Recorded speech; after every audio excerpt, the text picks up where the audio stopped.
Welcome to the Home Health Minute, your monthly podcast brought to you by the Home Health section of the American Physical Therapy Association. Hosted by Troy Mead. Hey everybody, I'm here with Sean Heggie of the Public Relations Committee. And I believe you are the chair of the Public Relations Committee. Is that right, Sean? That is correct. Perfect. Can you tell us a little bit about the Public Relations Committee? Not that I don't know a little bit about it already. What about everybody else? Yeah, I guess it started about, 3-4 years ago at CSM. I went to one of the sessions and I noticed that the social media for the home health section was not very interactive or very, posting very often. And I happened to mention to the person sitting next to me at one of those sessions, like, hey, is there anything I can help out with the section in regards to this? And I just happened to be sitting next to the vice president of the section at that time.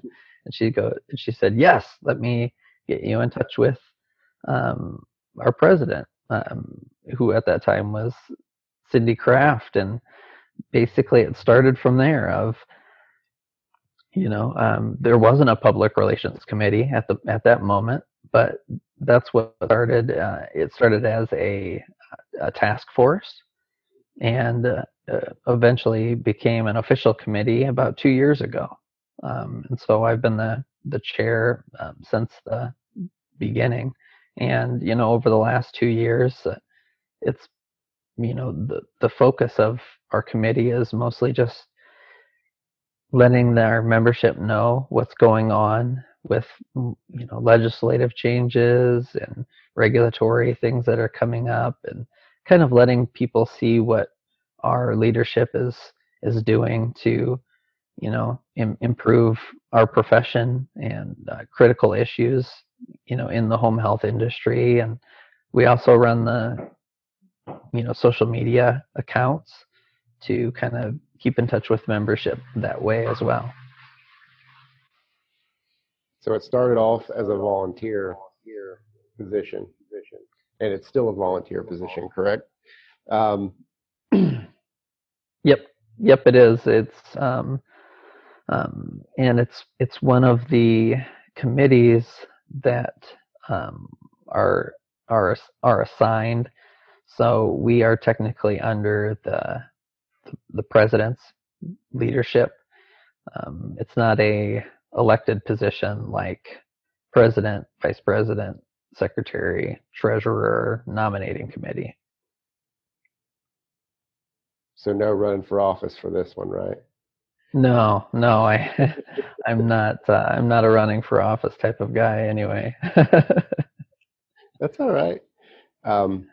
Obviously I am on the Public Relations Committee, along as with a few others like Sherry Teague and Monique Ruth, who help support our fearless leader, Sean, and making sure everybody's informed with all the information that's out there. And it's a pretty full-time job on top of what you already do. So we definitely appreciate your leadership and help keep everybody informed. Well, I really appreciate you running this podcast. The more ways that we can connect with membership and let them know what's going on and how they can be involved, the better. I think one of the hardest things for any association, whether it's the APTA or our section in particular, is just being good at communicating what's going on, because there are a lot of changes coming up, and with things like PDGM, and there will undoubtedly be more and more things coming down the pipeline in the future. There's an opportunity for membership to be kind of confused and not know what's going on, and there's really so much that we do behind the scenes as a section that membership doesn't often know, what we're doing. And so, I get the fun job of kind of trying to highlight what's happening, what's going on, and also how members can be more involved, because that's what we really need. Is we need as many members to be involved as possible on these comment periods for legislation. And we've had some real successes in that when we've kind of put stuff up on social media as kind of a rallying cry to make your comments known. And we've set some records recently on the amount of comments, and so that's a really good thing, because believe it, most people might not realize this, but the folks at CMS actually read all those comments.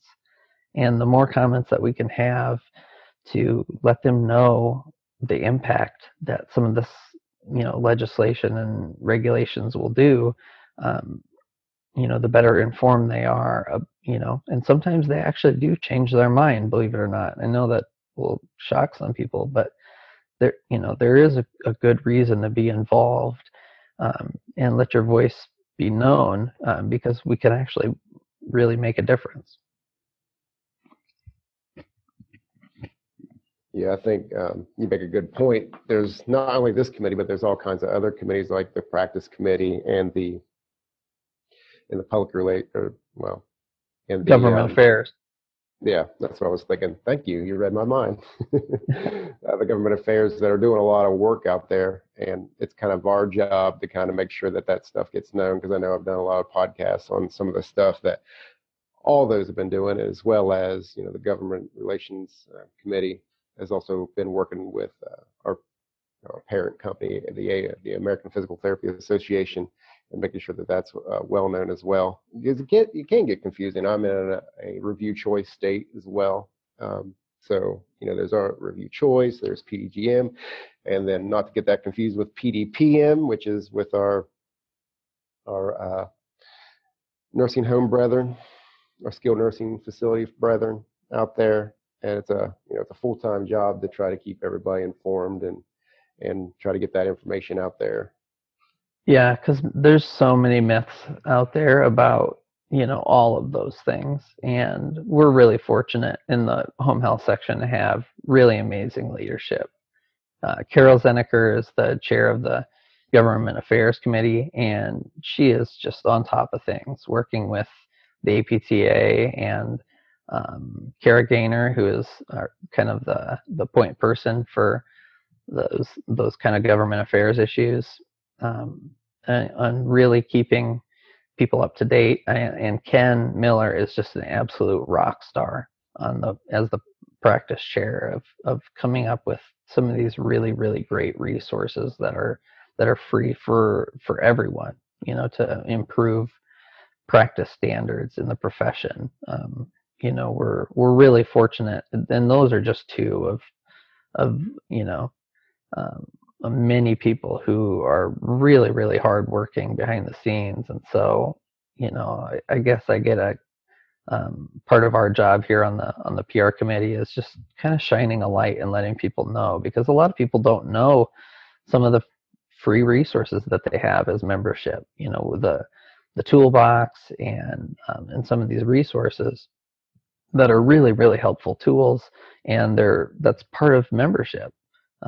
So, just part of the gig here is just letting people know the resources that are available to them that come as part of being a member, is kind of that value of membership. And I think one of the nice things about those resources is that they actually come from, members themselves, people that are in home health that are working towards to creating useful resources for other people in home health as well. Yeah, they're literally, ironically with the name, they're very practical. Like the practice committee, it's not like these kind of theoretical abstract ideas. It's very practical information that you can use immediately in your practice. So with all the different committees, these are all volunteer ran committees. One of the things I want to try to do with some of the podcasts going forth is to highlight some of the committees. So if someone has a passion out there for a certain thing for home health, sort of like, like all of us have at one point who are on the different committees, found that we had a passion for that and decided to volunteer. But if someone listening to like this podcast right now wanted to go and volunteer for one of these committees or maybe another area, maybe start something new, kind of like how you did, or bring up the idea, how would they go about volunteering for something?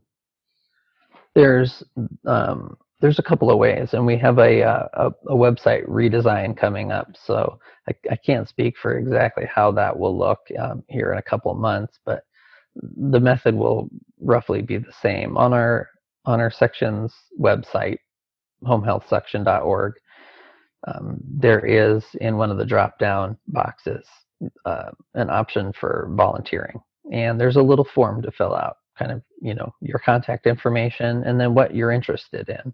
If you've talked to one of the chairs of one of the committees and you're really interested in that issue, like whether it's the programming for CSM or public relations, government affairs, practice committee, you name it, you can put in that specific information. Or if you just have something, like you said, that you're passionate about, you can put that in there, and that will go to our executive director team, and then they forward it from there. So then the committee chair will be the one to probably contact you and say, hey, this is what we do in our committee. Would you be interested in joining? Because the truth is because we are a volunteer-run organization, we need all the help we can get. All the rest of us are working full-time jobs, and so we do this on the side because we love what we do in home health, and we believe in how we can help the public and help people be their best. And so the more passion that we can get in involved, the better. Let's finish up with talking about some of the exciting things that are coming up. Mentioned not too long ago that there's a new website coming, right? Anything else? Some new things that we've got coming up is a totally new redesigned website that should be ready hopefully by September of 2019. We're going to try and make it a lot more interactive. We've typically relied on the quarterly report as our main publication outreach to our members, but we're going to try to make that more interactive. For example, why should people have to wait 3 months to get the newest edition when that's not necessarily how articles are written? I know that's traditionally the way articles are written. You wait 3 months for till you have enough articles to put out in a publication. But in this new age where articles can be written anytime, there don't necessarily have to be hard deadlines. You can start to make those things more interactive on the website for membership.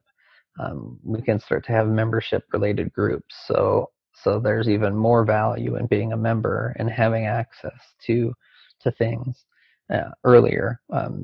Also, we hope to make it more interactive so the authors of these articles will have more interaction with membership as well, because everything has been kind of usually a one-way.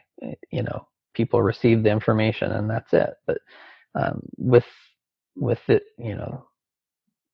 the possibilities of the internet and social media, we can start to have more kind of communication and dialogue, whether that's the for members only private Facebook group, or these articles or research as it comes out.